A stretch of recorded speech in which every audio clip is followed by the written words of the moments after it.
Halo co-friends, kalau menemukan soal seperti ini, yaitu sebuah benda yang massa jenisnya sama dengan massa jenis air, yaitu Rho, berada di dasar kolam air yang dalamnya H. Lalu katanya percepatan gravitasi G, massa bendanya M, dan volume bendanya V. Pertanyaannya mencari besar gaya normal dari dasar kolam pada benda tersebut adalah, jadi kita pertanyaannya mencari gaya normal. Kita gambarkan dulu ya, di sini ada bendanya. Lalu kalau bendanya nempel ke dasar, maka akan ada gaya normal arahnya ke atas, yaitu gaya normalnya bekerja pada si benda tersebut, arahnya ke atas, ya. Lalu di sini ada gaya apung yaitu Fa, lalu ada gaya berat yaitu M kali G, gitu ya. Jadi ada 3 gaya di sini, gaya normal, gaya apung, dan gaya berat. Oke.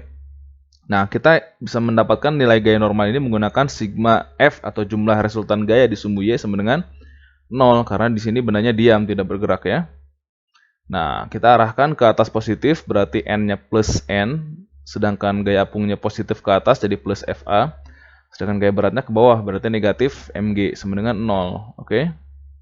Nah, jadi kalau positif itu ke atas tadi ya, kalau negatif itu ke bawah.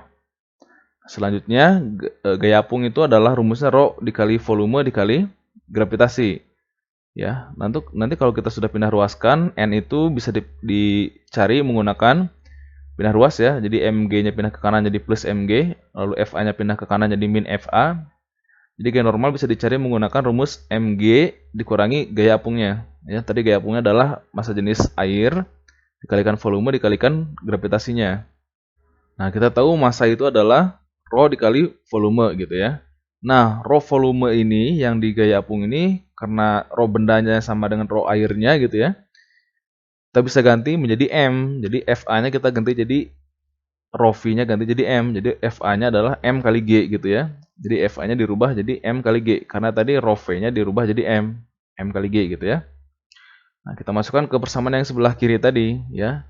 Fa yang tadi kita rubah jadi M kali G, sehingga kalau Mg dikurang Mg adalah sama dengan 0. Nah, itu adalah gaya normalnya sama dengan 0. Jadi jawaban yang tepat adalah opsinya yang A. Terima kasih, sampai jumpa di pembahasan soal berikutnya.